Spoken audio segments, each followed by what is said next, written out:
Thank you for joining Biogenetics today for our monthly webinar.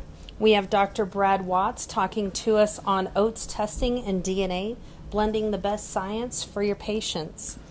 Some upcoming events for us: we will be at A4M's Spring Congress in Orlando, April 12th through 14th.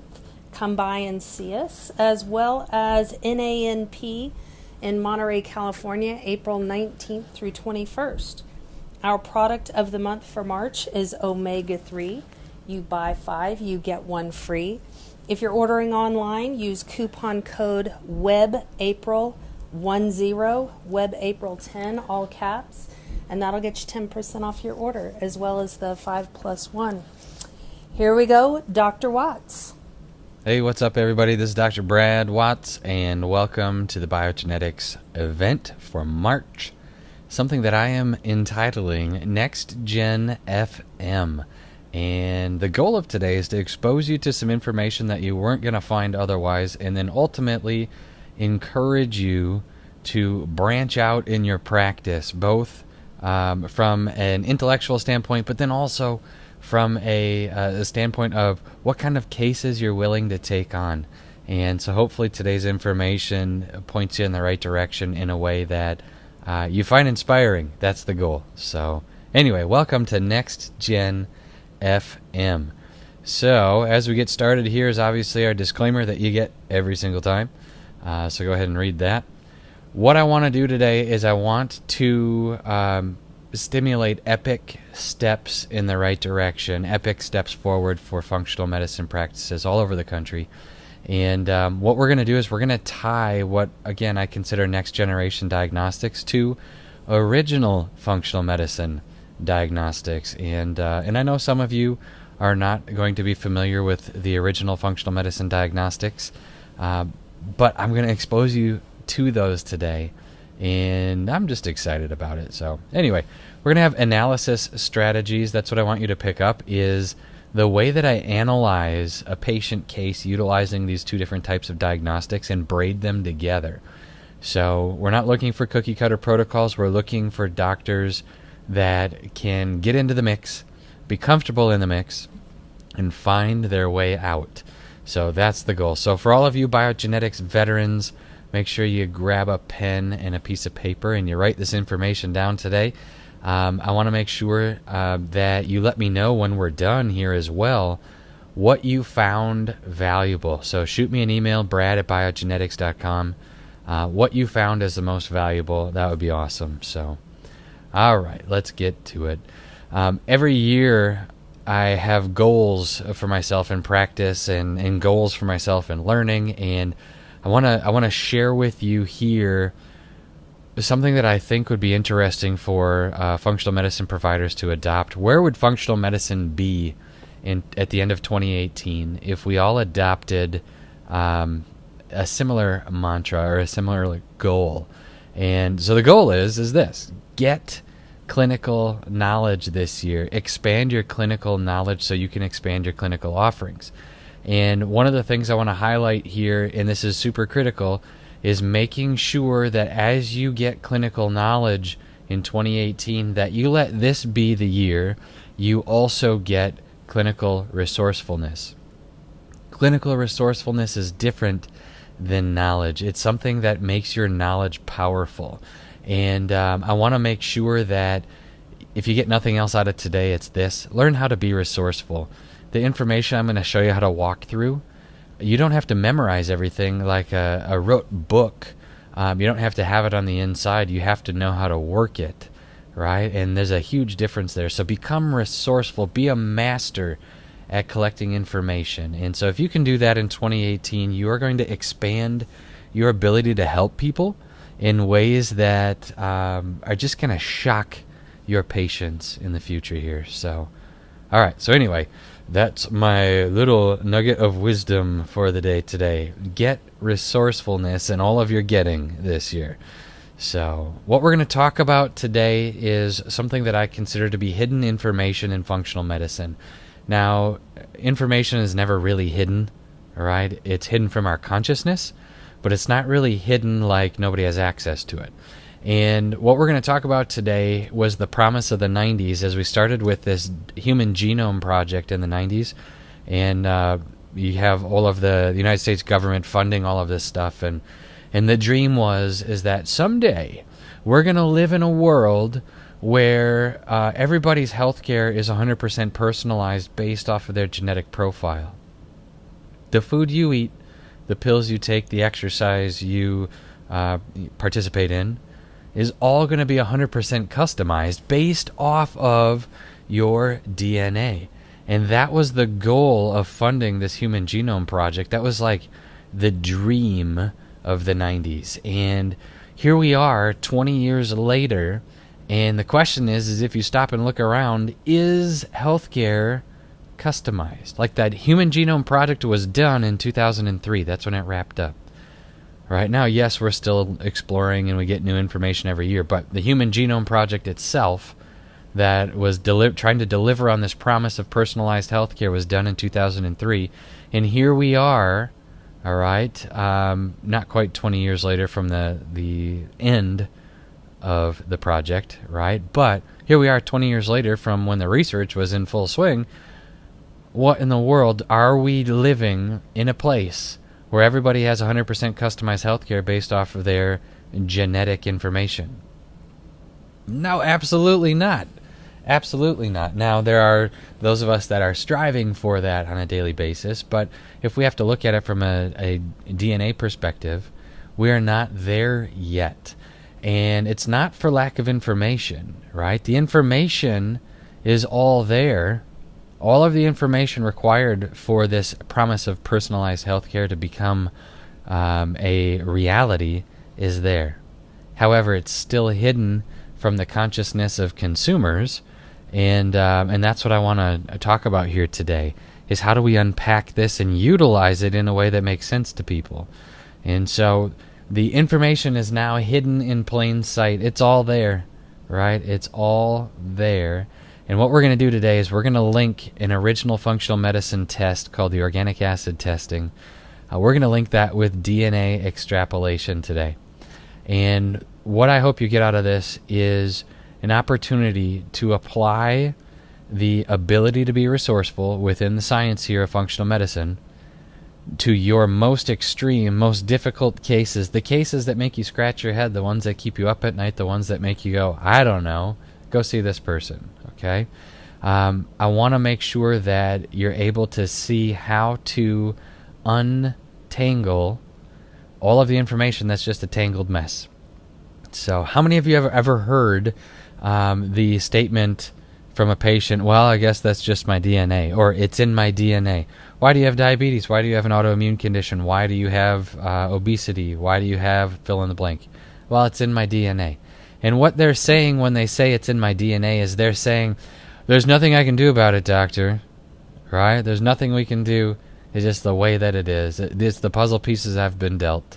And to some extent, they're accurate in saying that. But what's interesting is what I'm going to show you today is all about epigenetics and how to manipulate or how to basically predict the outcome by controlling DNA expression through epigenetics.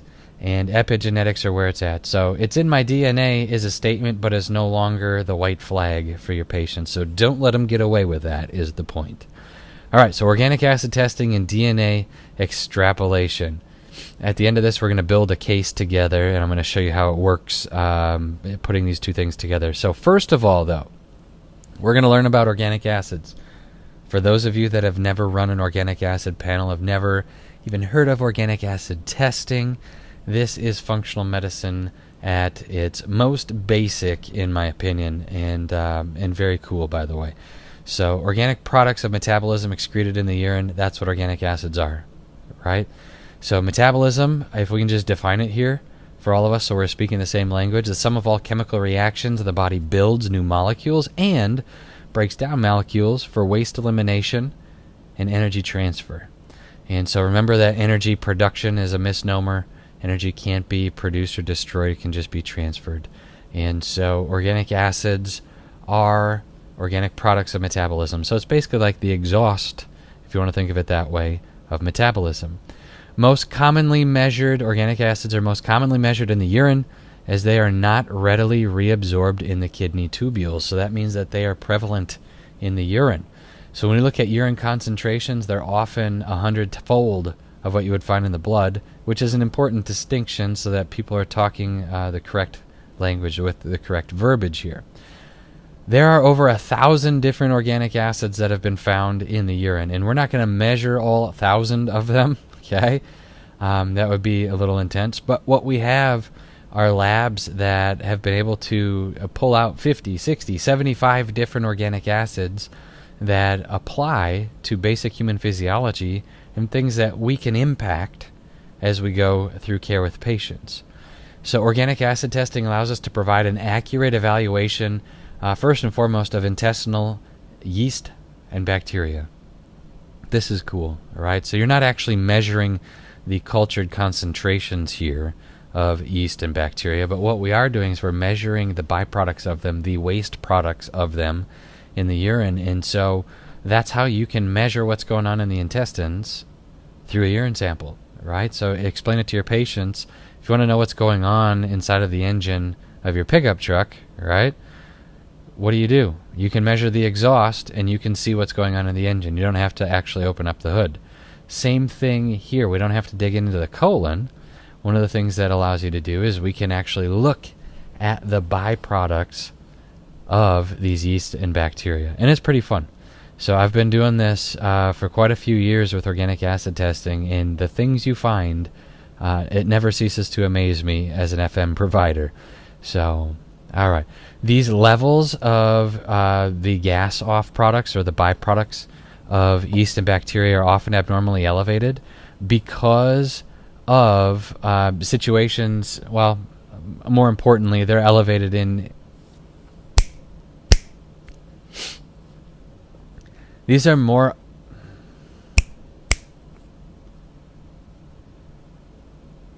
So organic acids that are dealing with yeast and bacteria are oftentimes elevated in people that have behavioral disorders, movement conditions, hyperactivity, fatigue, immune system conditions, you name it. It's super interesting because in regard to yeast and bacteria, they often relate, or they're elevated secondary to oral antibiotic use, high sugar diets, immune deficiencies, acquired infections, genetic predispositions. We're going to get into that here in a little bit. But what you're going to find is that the conditions most people are dealing with are right here. Behavioral disorders. So you get little kids that are dealing with ADD, ADHD, patients, maybe they are put on some level of a spectrum, autism spectrum. You can dig in with organic acid testing and explain some of these things.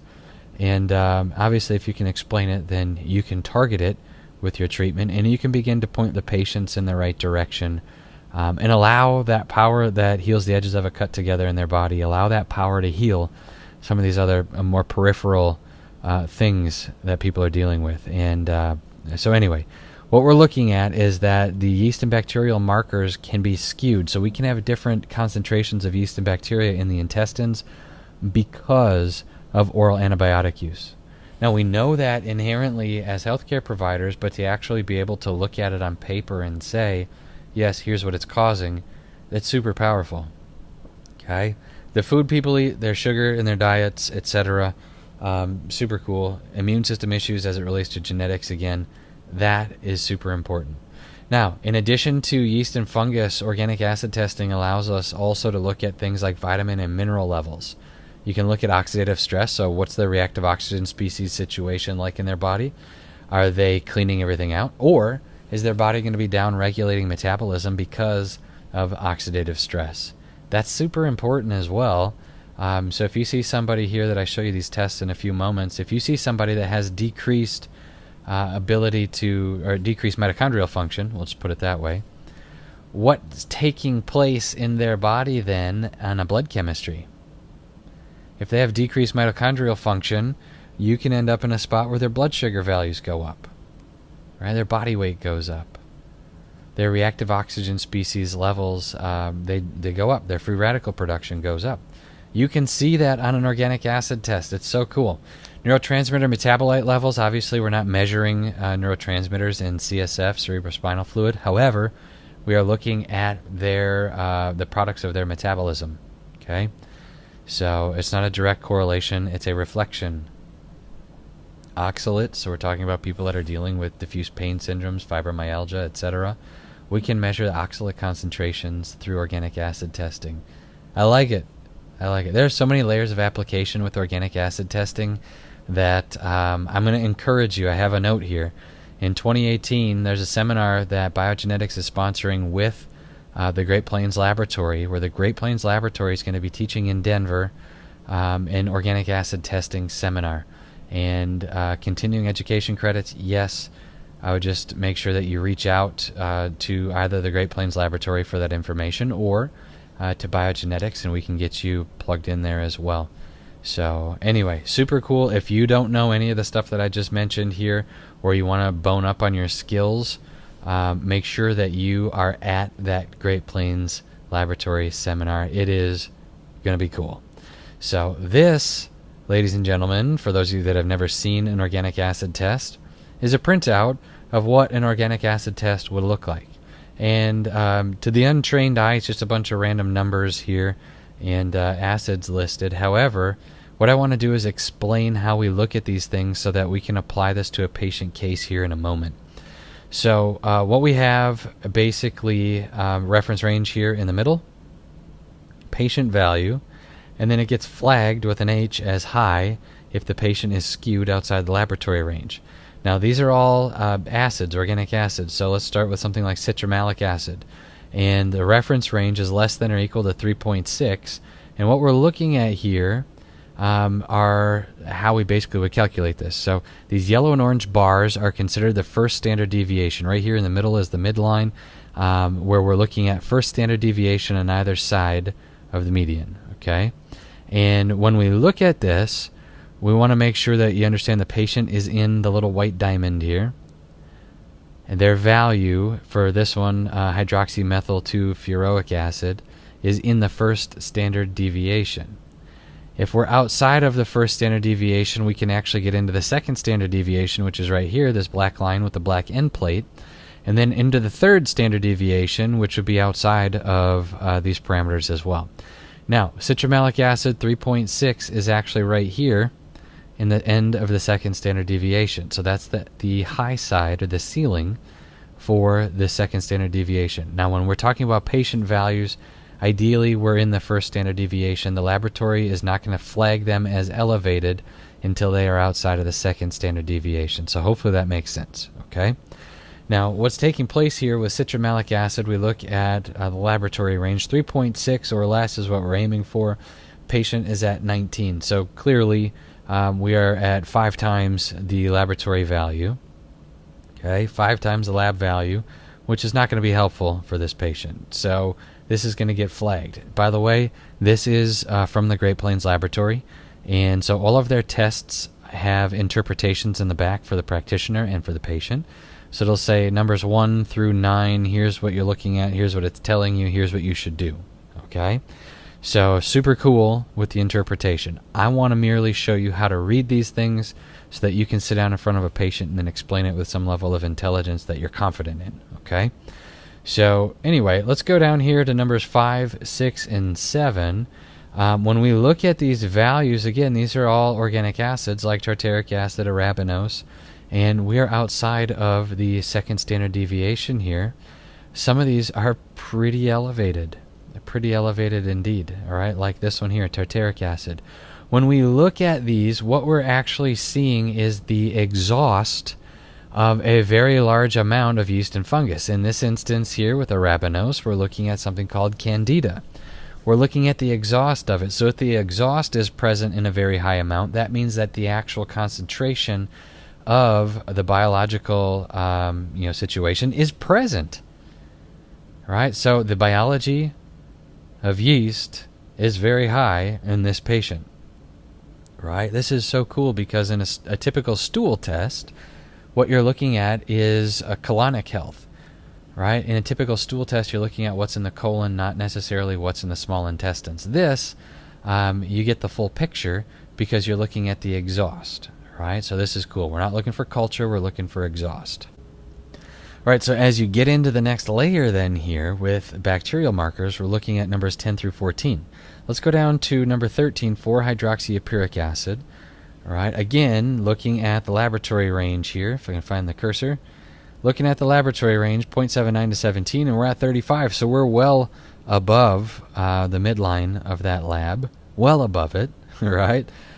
Which is interesting. The interpretation of the lab itself will tell you what type of bacteria that is and what to do about it. But nonetheless, we see that we have an imbalance of ecology within the digestive tract. Now, beneficial bacteria. How many of you have patients that are going to tell you, well, I take my yogurt every day for my good bacteria, right? Or I take a probiotic, and they've been using the same one for a decade, and what happens is that they skew the concentrations of the flora, the microbiome, in their gut because they introduce too much of one species, right? And so we end up with an imbalance even of beneficial bacteria. We end up with an imbalance. So this is important. This is basically, this is a call to all of you doctors out there that use the same probiotic year in and year out for your patients. Change it up a little bit. All right, diversity is key. Diversity is key. Kind of like the rest of life, right? All right, all of that to get to numbers 15 and 16 here. These are the Clostridium family of bacteria. This is the exhaust from the Clostridia family of bacteria. 4-hydroxyphenylacetic acid and then HPHPA. This is interesting because Clostridium difficile is a very common infection in people, especially healthcare providers, whether they be a nurse or a physician or whatnot. People that are dealing with a job where they're in the hospital. It's amazing how many of them are going to have Clostridia family bacterial markers that are elevated on organic acid test. Now, do they necessarily have gut issues like nausea and vomiting or diarrhea? No. Right? But look at the imbalance. It's here. It's present. And this is important to identify in the right patient. So you got an autoimmune patient.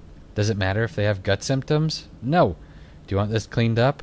Absolutely. You could be pouring gas on the fire of their immune system. So very interesting from a functional medicine perspective. But anyway, this is a brief, in a nutshell, way of just looking at some of the usefulness of an organic acid test and then how to interpret some of the diagnostics here so that you can explain this to the patient. All right? So anyway, let's move on to the next piece of the puzzle here so that we can get to a case and braid some of this information together. Let's talk about DNA here for a few moments. DNA extrapolation is the key, and the Human Genome Project, like I said, ended in 2003. What they're able to do is identify 3 billion different base pairs. 3 billion base pairs. That's a lot. They're able to identify 20 to 25,000 different genes and then 80 million variations. And this is the one that stresses people out, which is why this DNA information is hidden in plain sight. Because the whole thing back in the day in the 90s of, hey, we're going to fund this with taxpayer money because we're going to have personalized healthcare in the future. The reason it's not personalized right now is because there's 80 million variations to what you can find in a patient. That's wild. That's wild. So from a pharmaceutical model, when the average physician only uses 7 different pharmaceutical agents, in a given year, what does it matter that you have 80 million variations? What does it matter that we customize it if the drugs, you're only going to get, a combination of 7, 12 different things? So see how the science has not lined up with the follow-through, or should I say the follow-through has not lined up with the science. So anyway, I get excited about this because you can bring some of this to your patient intelligently. You don't have to bring 80 million variations. But the point is that the DNA extrapolation and how to take that information and make it applicable to your patients has become very easy and very useful. Now, 23andMe, if anybody's been watching the Olympics over the last couple of weeks, obviously they're done now, but you have seen 23andMe commercials all over the place. And what they're doing is they are taking and making genetic information available to the masses for a very cheap price. It's like $125 if you find their coupon, and they always have a coupon online, right? $150 otherwise, but you can get your ancestry. Yeah, that's cool. But you can also get the health portions of it. And where their reports for the health information, they're not very detailed.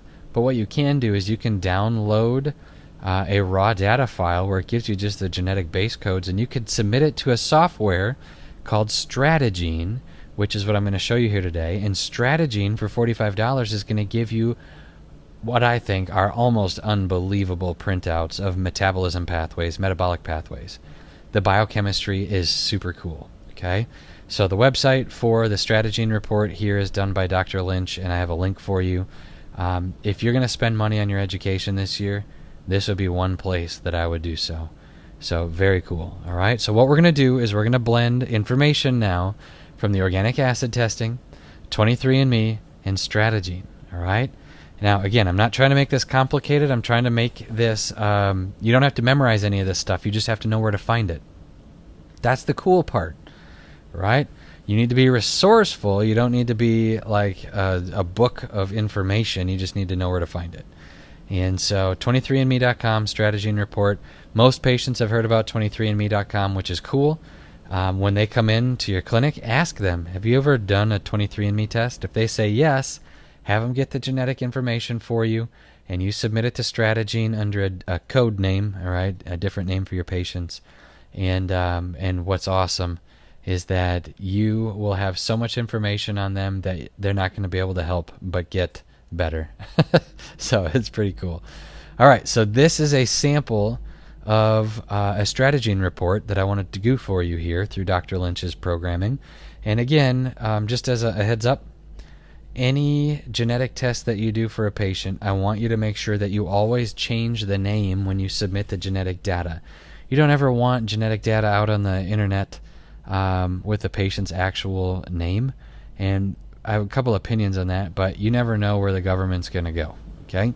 So, and you don't want anybody rationing healthcare in the future based off of genetic information. And that might be 100 years away, but the point remains, always change the patient's name. So here we are looking at the home run hitter, Hank Aaron, all right? Obviously is not Hank Aaron. So as we look, this is the legend or the key for the information I'm going to show you here. So I'll show you this again in the future, but what we're looking at are genes that code enzymes, all right? So the gene produces the enzyme. If you can understand that part, you're going to be golden. So we're looking at specific genes that produce enzymes. Each gene is going to have an orange footprint next to it and a purple footprint next to it. Purple decreases the expression of that gene, okay? It decreases the activity of it. Orange increases the activity of it, and green arrow here, green is a cofactor that's required for that gene to do its job. All right? So if get that part down here, and you'll be good. Okay.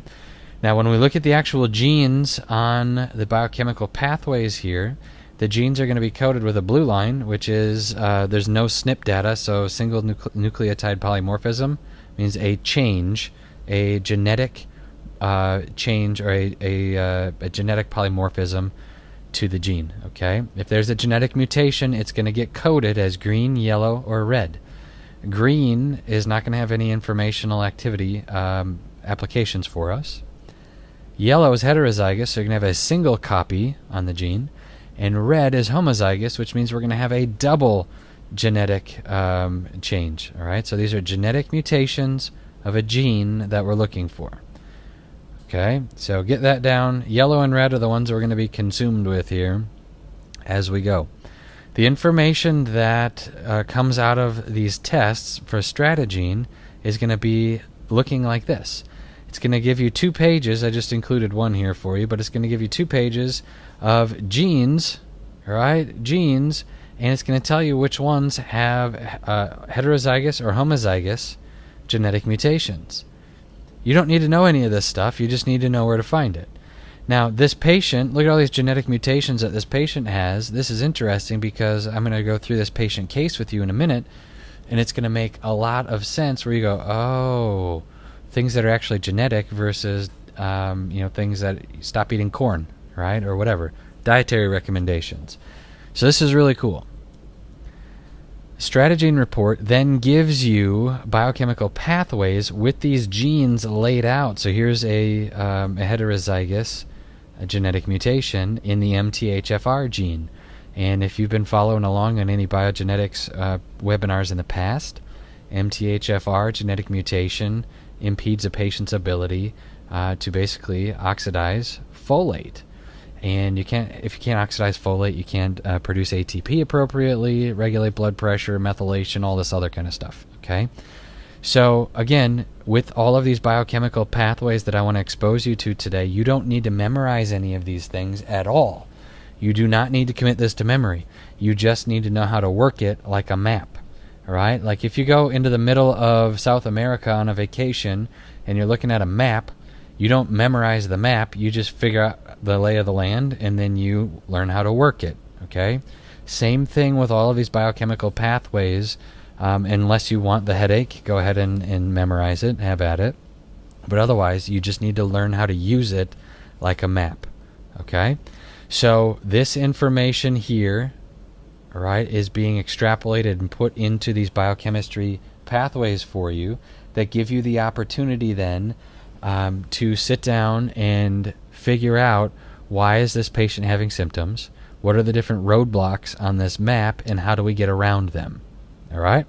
So an easy way to explain this to the patient would be something like this. So I live up in Minnesota, right? Up in snow country right now. And the main highway, that interstate that runs through the city, is called I-94, okay? And if I-94 traffic is blocked, let's call this I-94 right here. If traffic is blocked, right, which it is down here, went from 6 lanes down to 3 lanes. If traffic's blocked, you don't just sit on the interstate and deal with it, right? You figure out how to reroute traffic. And that's the point here with having this genetic data, is you don't want to just look at it and go, oh, wave the white flag, your patient's in trouble. No, heck no. What we want to do is maximize the potential for this patient to have decent activity, okay? But we also want to make sure that this patient has an opportunity to reroute traffic wherever we can, so that we can get this patient moving in the right direction, okay? So that is the point of having genetic data. So we're going to show you this now by putting together a patient case, okay? So this is Hank Aaron, all right? And again, Hank, and in quotations, we're changing his name. And so I have some blood chemistry findings here for you. I have a little bit of patient history, but we're going to blend together organic acid testing, and we're going to blend together this DNA testing, so that you can explain the unexplainable to a patient and help them out of a situation that is ruining their life, okay?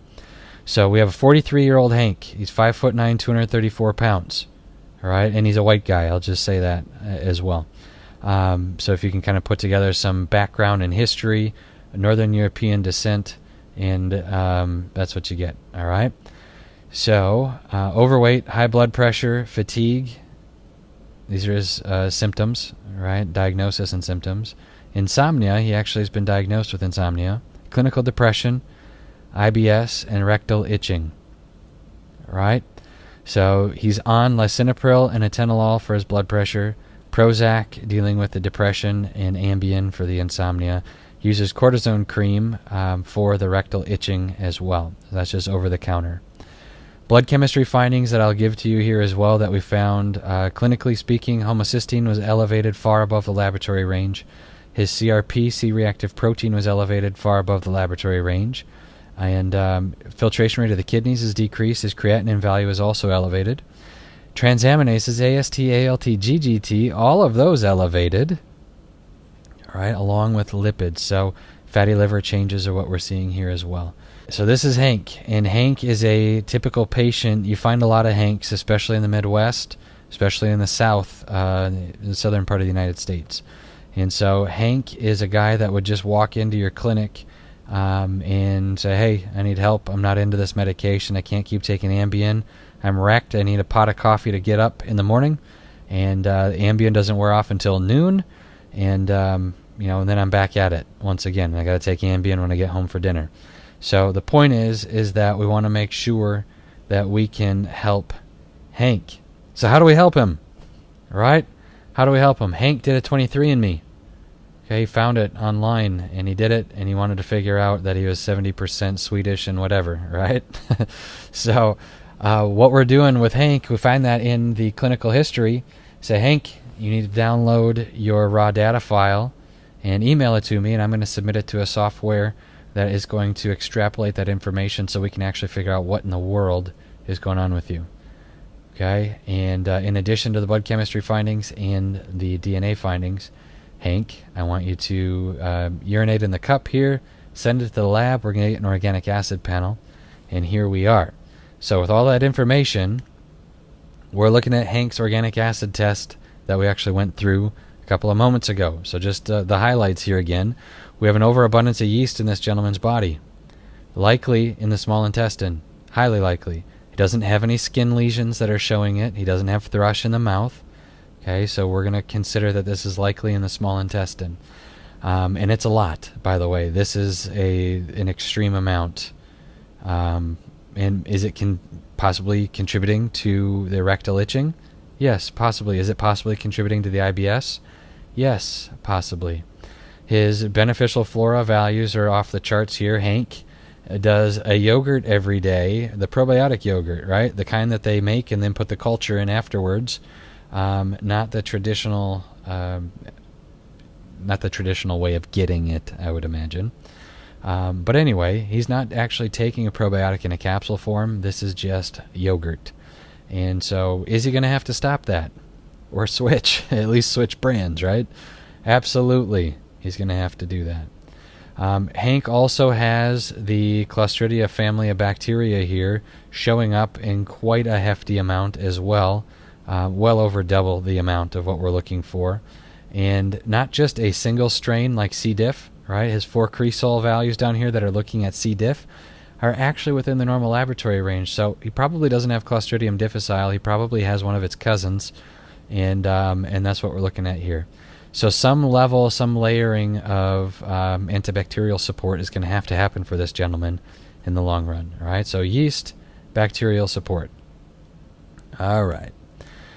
This is the next piece of the puzzle here for his organic acid testing. Recognize that we stop at 18 down here, and I'm moving to 33. I'm just giving you the clinical highlights. There are many more puzzle pieces in the middle that are not necessarily applicable to what we're talking about here. So anyway, we're looking at the neurotransmitter metabolites. And again, we're not measuring direct levels of dopamine. We're not measuring direct levels of epinephrine or norepinephrine. We're looking at the reflection of them based off of their metabolites, right? So these are not CSF samples. It's a urine sample. And what we're looking at here are homovanillic acid and vanillyl mandelic acid, which are the breakdown products of both dopamine and norepinephrine, epinephrine. And so when we look at the ratio, this is going to be the important part as we open up the genetic data here in a moment. The ratio is going to be key.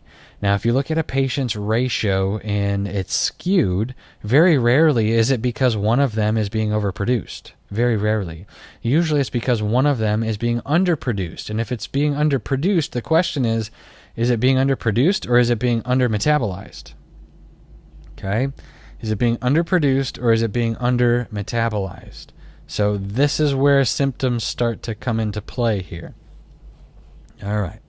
We're also going to look at tryptophan metabolites, and specifically hydroxyindoleacetic acid is the breakdown product of serotonin. All right? Very cool here, and I'll show you all of this information here in a moment, how it braids together with the DNA. This ratio, number 39, of quinolinic acid to hydroxyindoleacetic acid is very important as well. Your body takes tryptophan, and it basically has a funnel that goes two different directions, so a fork in the road. And when you have high levels of immune stressors in the small intestine, something like candida, right, this gentleman here, okay, something like maybe a Clostridia overgrowth or imbalance at least, and funding with too much beneficial bacteria of a single strain, what happens is the body takes tryptophan, and instead of creating serotonin out of it, you take and you make quinolinic acid out of it. Quinolinic acid is a neurotoxin. It's an excitatory neurotoxin. and it creates agitation, irritation, anxiety for a lot of people. And this happens in the small intestine, which is where a large majority of the serotonin that your body creates is in the enteric nervous system. Right? So that's where all of this is taking place. Okay, so this ratio of quinolinic acid to hydroxyindoleacetic acid is interesting because it either means that we're not producing serotonin, number one, or we're not breaking it down, number two. Okay, so maybe a production issue, maybe a metabolism issue. We don't need to memorize this stuff. You just need to know how to read the test and then apply it by following the map. Here are some nutritional markers that we're going to go through as well. Look at the B6 levels are on the low side of normal. B5, we're into the second standard deviation, which is not really a problem, just noting it here for you. Vitamin C, 1.0. Look at our lab range, goes up to 200. Okay, over here, the second standard deviation goes up to 200, and this patient's at 1. Maybe we have some collagen issues. Okay, maybe we have some dental issues with this patient. I'm not going to diagnose them with scurvy off of this information, but what in the world? So vitamin CoQ10 here, we're looking at the reflection of that one. Elevated, the asterisk, if you read the asterisk here at the bottom, it says a high value for this marker may indicate a deficiency of this vitamin, which is interesting. It's a very strong antioxidant, right, and definitely utilized in metabolism. And this patient is obese. So interesting there. Glutathione precursors are cool. N-acetylcysteine is right in range. We like that. And their vitamin H levels, same deal. So just, again, more information, the better for these types of patients, especially if they are on a bunch of medications that are just covering up their symptoms. Indicators of detoxification. Glutathione, the main one, right? Pyroglutamic acid and hydroxybutyric acid. So these are two metabolites that when they're elevated, again, here's the asterisk, a high value for this marker may indicate glutathione deficiency. And so here we are looking at both of them elevated, and we say, okay, well, the patient has a lot of the building blocks. We have a normal amount of the building blocks. But yet again, here we are with what looks like either a deficiency of glutathione. And again, if it's not a deficiency, then maybe it's a lack of metabolism. What if there's a normal amount? We're just not breaking it down appropriately. We can't oxidize it. And then down here, hydroxyhippuric acid. I wanted to include this one here for you as well. Let's say the patient's not drinking Diet Coke. If they are, shame on them. Get rid of that crap, right? Pardon my French. Salicylates, okay, in the diet, that's a big one, especially with medications. Or inappropriate levels of GI bacteria. Well, we already know that this is one of the main issues based off of the first page. So with that in mind, look how far skewed we are. 139. We're like 100 times the laboratory range when it comes to hydroxyhippuric acid. That's a problem. So this is looking at that pretty staunch bacterial imbalance with this patient. Okay, so symptoms of IBS, you bet. You bet. All right. So what do we know so far? We know that there's yeast imbalance, bacterial imbalance. We know that the patient may not be producing or may not be metabolizing epinephrine appropriately. So maybe an adrenal fatigue situation going on. Okay. We also know that the patient may not be producing or may not be metabolizing serotonin correctly. Remember, they're on an SSRI. We also know that the patient either is not absorbing or not getting in their diet vitamin C appropriately, or that they are spending it at a very high rate. Okay, we know that. Same thing with CoQ10.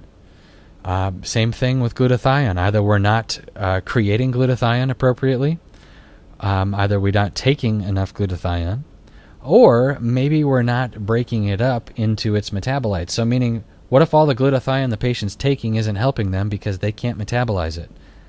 Okay, that's another way of stating the same thing.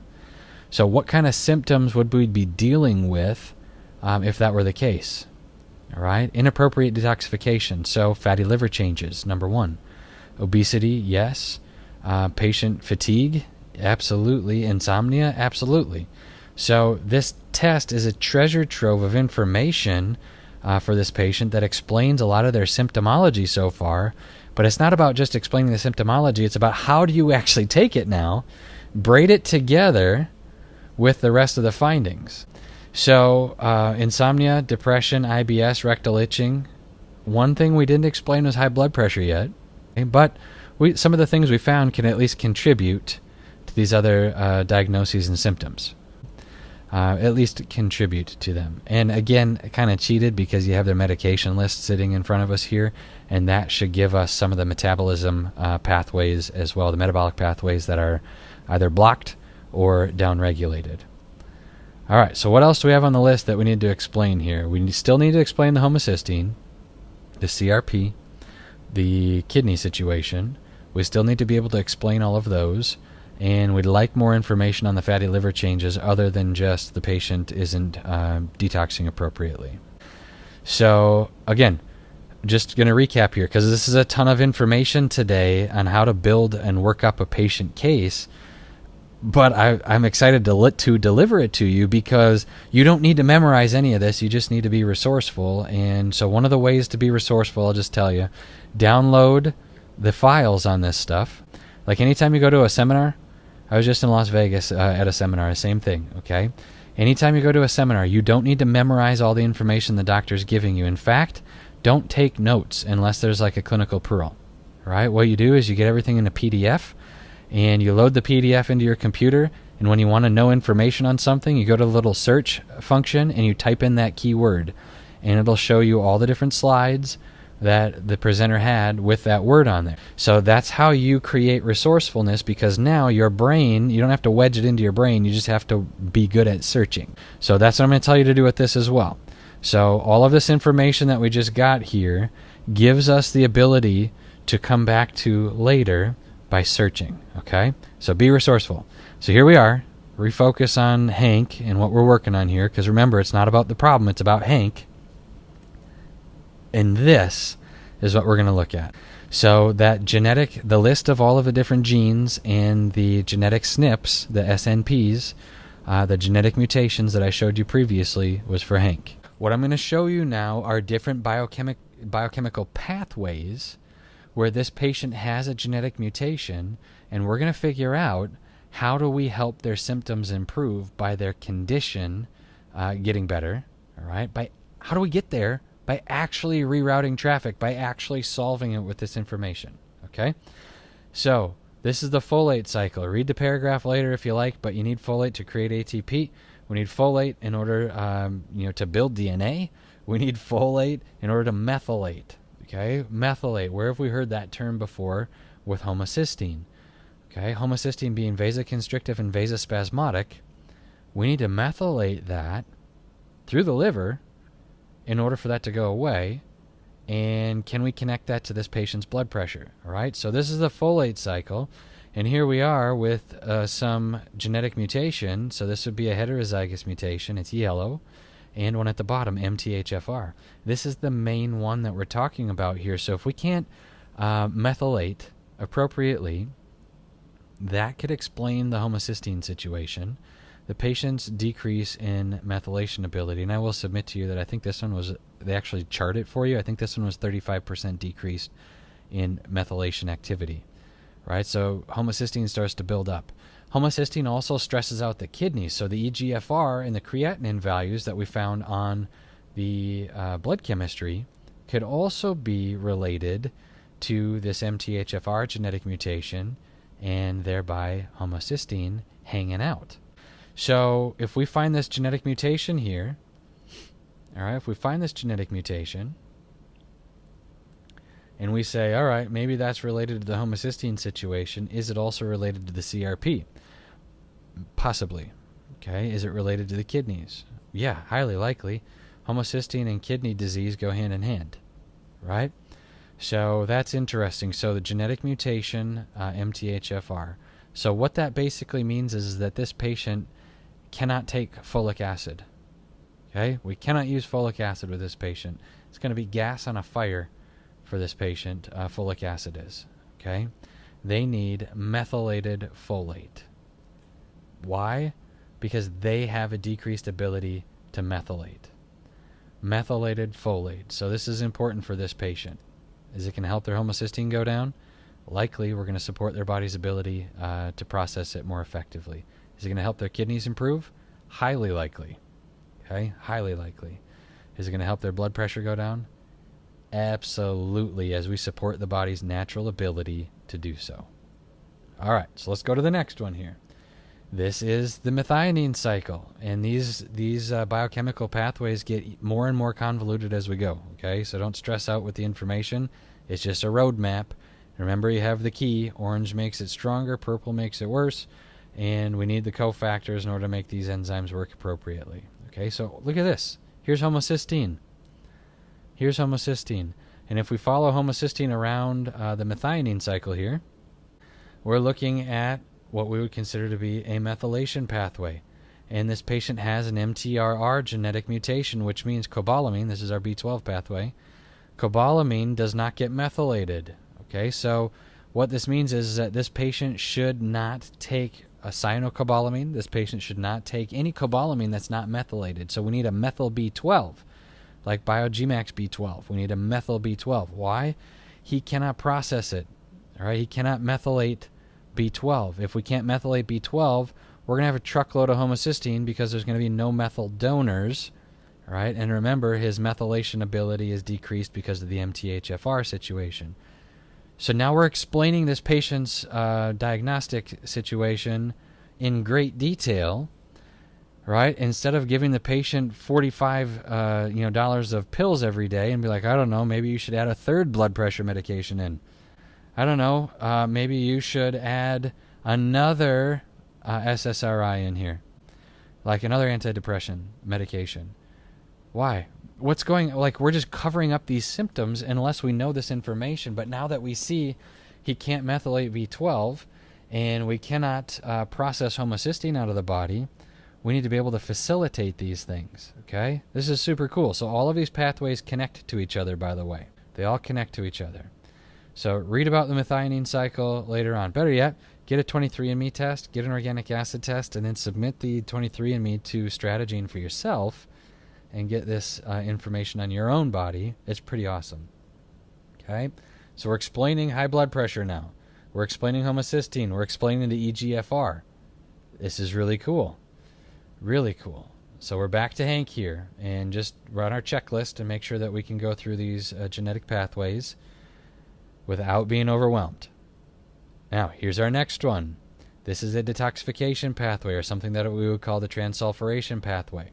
Look here at the top, homocysteine, this is where it connects with the previous one, and CBS. Okay, that was right here, homocysteine, CBS. Now it funnels its way down, and this is our detoxification pathway. Here's glutathione. Here's glutathione. Remember, this patient looked like they had an absence of glutathione on their organic acid test. That is a key here. They had the building blocks, N-acetylcysteine, right? N-acetylcysteine donating cysteine here. They had the building blocks for glutathione, but they couldn't metabolize it, or they weren't making it. So if the building block was there, N-acetylcysteine, then we have to think about maybe we're utilizing it inappropriately. Maybe we can't break it down. Well, in this instance here, that's exactly what's happening. This patient's ability to detoxify has been decreased. Remember, they have AST, ALT, and GGT all elevated. If they're all elevated, and we have lipids that are elevated, we have fatty liver changes, and the question is, why are these transaminases elevated? Why is the liver choking right now? Can't detoxify because this patient can't metabolize glutathione. So glutathione is a free radical vacuum, basically, and we have a homozygous genetic mutation on the GST enzyme here, which means, or the gene, which codes for the GST enzyme, which means that glutathione needs to be broken down into its parts, into oxidized glutathione, and then recycled once again back into glutathione. This cycle has a kink in it. It's a roadblock, right? Glutathione, you give the patient glutathione, they don't have the enzymatic activity to be able to use it. That's a problem. That means basically supporting phase 1 and 2 liver detoxification mechanisms, their liver detox pathways are going to be decreased in function could be 30%, could be 80%. All right? This is the one I want to highlight here for you, though. The second pathway for glutathione. There's no genetic mutation for this patient on the GPX, a gene that codes for the GPX enzyme. Okay? However, it requires something called superoxide dismutase. The gene that codes for superoxide dismutase, superoxide is a powerful free radical. Superoxide dismutase is our way to clean it up in the body. And what happens here, superoxide dismutase is very low. The enzyme activity is going to be very low because we have this homozygous genetic mutation on it. It produces basically H2O2, so this hydrogen peroxide, that you need for the GPX enzyme to work. We need it to work. It's donating an oxygen. We need it to work. SOD is not there. So this GPX enzyme, even though GPX is not genetically modified or mutated, we don't have enough hydrogen peroxide for this patient to adequately detoxify using glutathione. So what happens?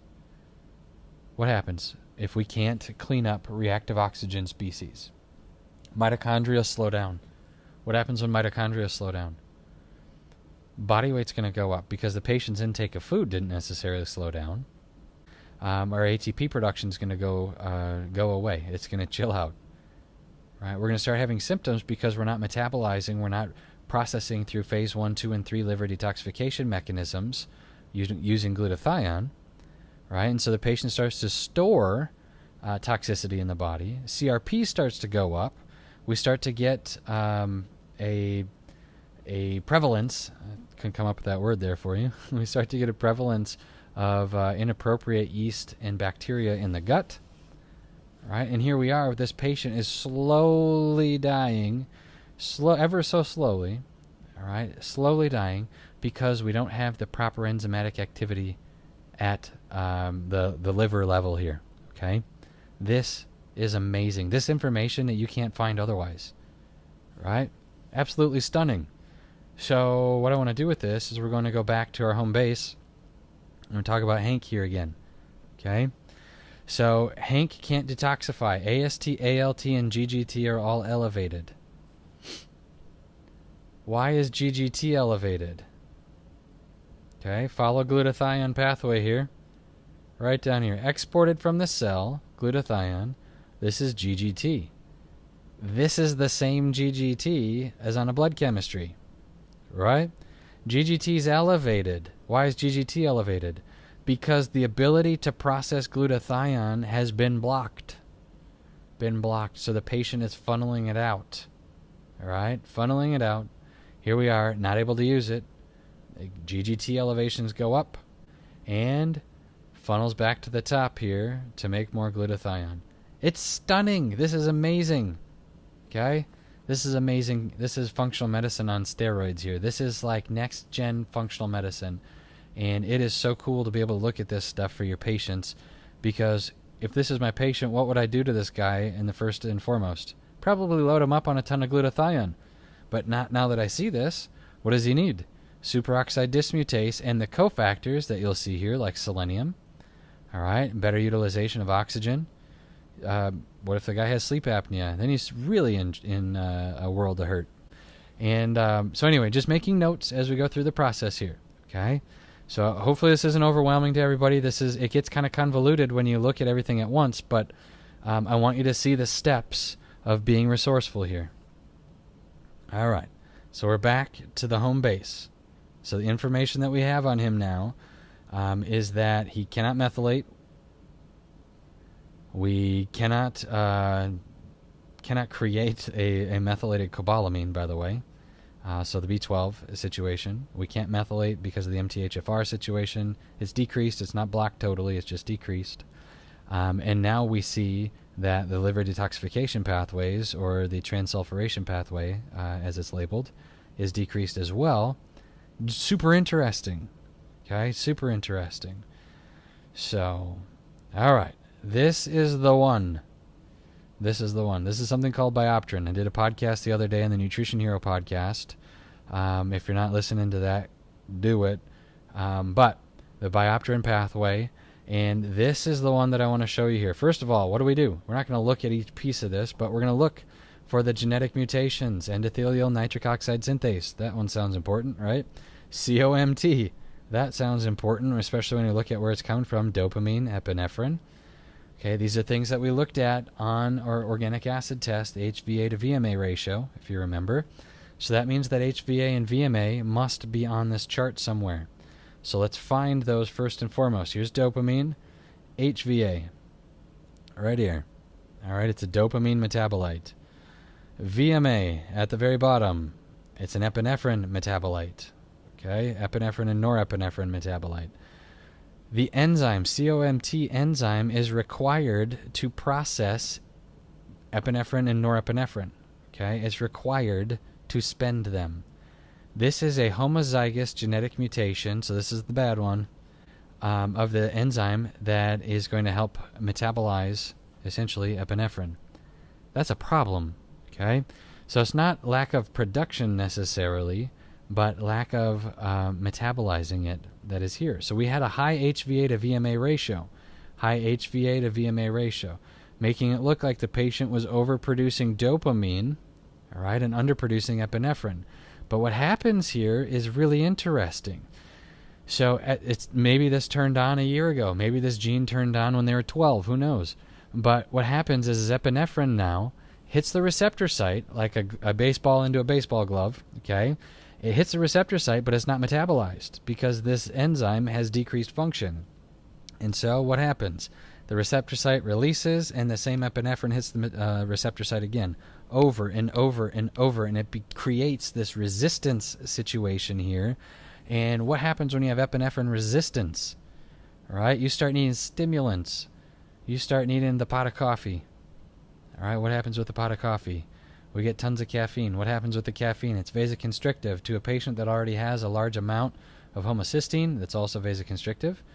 What happens? Blood pressure goes up, and then we're on 2 different blood pressure pills, soon to be a 3rd, and it starts to get wild. Okay, so in this patient's future, if it hasn't happened already, what takes place is they become like an adrenal gland patient. They become an adrenal gland patient where they have adrenal fatigue. And is the adrenal fatigue real, or is it like a resistance situation?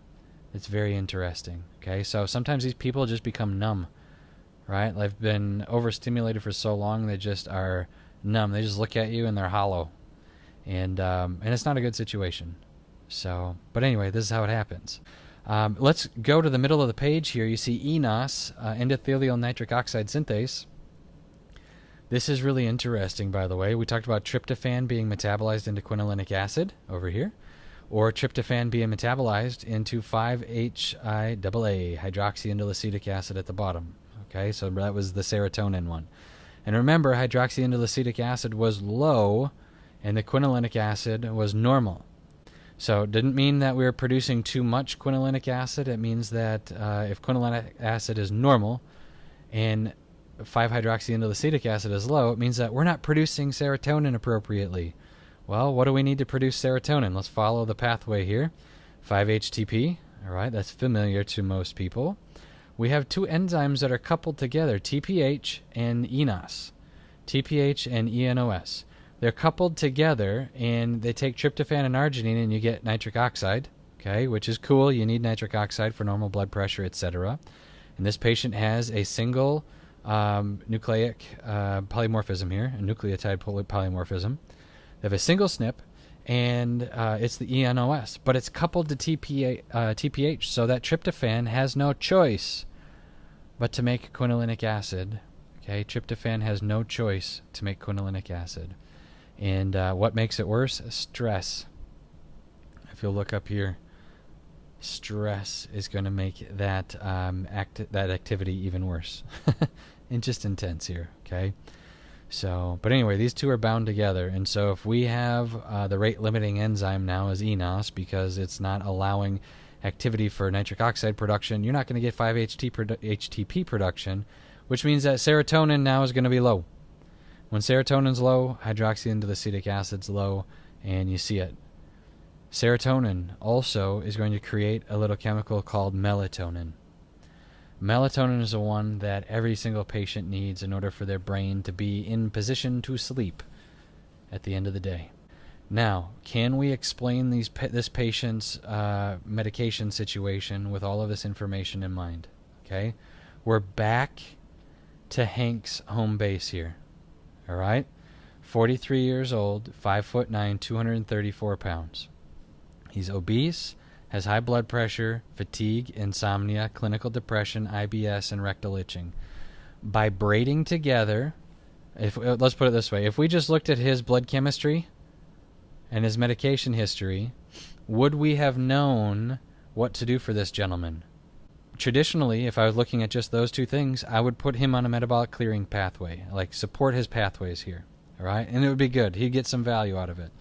We would do some level of antibacterial or anti-yeast situation. You can put enough information together based off of this to say that he probably has a yeast issue, okay?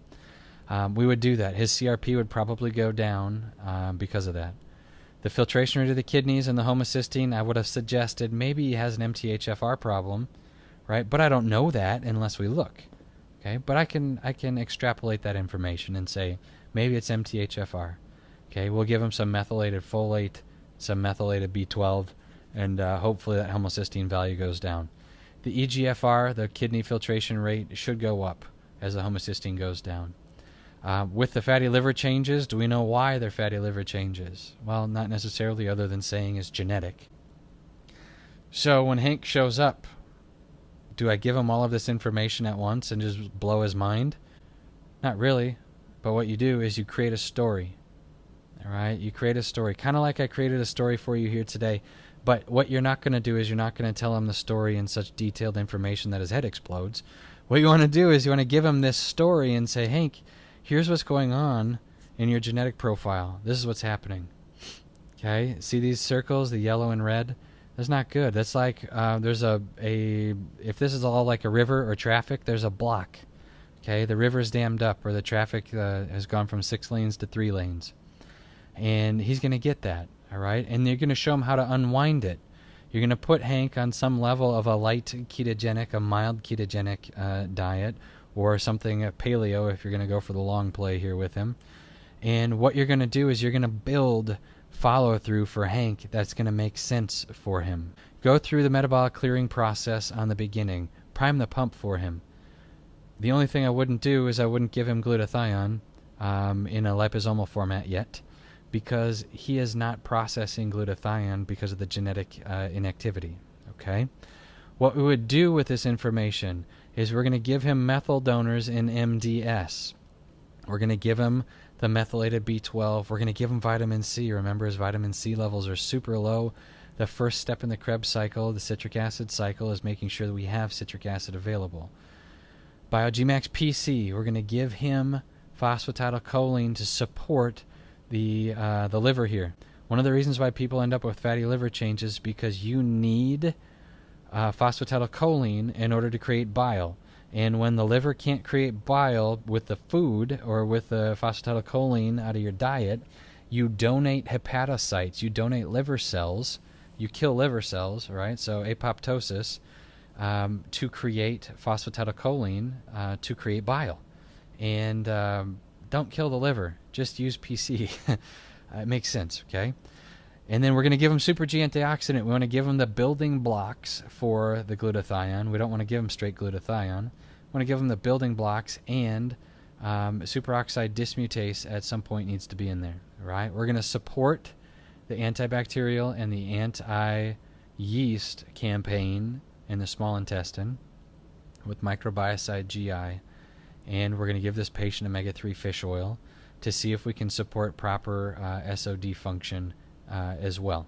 So we're going to give them eNOS support. There are different ways you can do that. And superoxide dismutase. My favorite eNOS support is from a company called Human to the Power of N. And they make a product called Neo 40 that is gangbusters. So anyway, with all of this in mind, what you just did is you took the dream of the 90s and you made it applicable for this patient, And this patient, remember, look what this patient was utilizing: lisinopril, atenolol, Prozac, Ambien, cortisone cream. What in the world? You just took information. Instead of doing tests that show you what medication a patient needs, you did a test that shows you why the patient needs the medication in the first place. You did multiple tests and you braided them all together to build a program for Hank that now you're going to be able to monitor, right? And you don't have to measure the DNA ever again, right? You're going to look at follow-up organic acid testing. You're going to look at follow-up blood chemistry testing, and Hank is going to heal because you were able to take information from the genetic expression, from the metabolism of biology. You're able to braid these two things together, and you are standing up for a patient that otherwise is just going to get pushed down this medication road forever. It's not going to stop. So, all right. I think that's all I have for you here today, and hopefully you guys enjoyed the process. Hopefully it's not too overwhelming. If it is, just watch the replay and learn the process of being resourceful. I didn't memorize all of that. You don't need to memorize all of that. You just need to know how to work the map once you see the map. All right. So any questions on this stuff, let me know. And just email Brad at biogenetics.com, Brad at biogenetics.com. Thank you guys for participating, and tell your friends. We need to get this information out to as many doctors as we possibly can. The dream of the 90s is livable today, I'm telling you, and it's just phenomenal. So, all right, enjoy the rest of your day, everybody.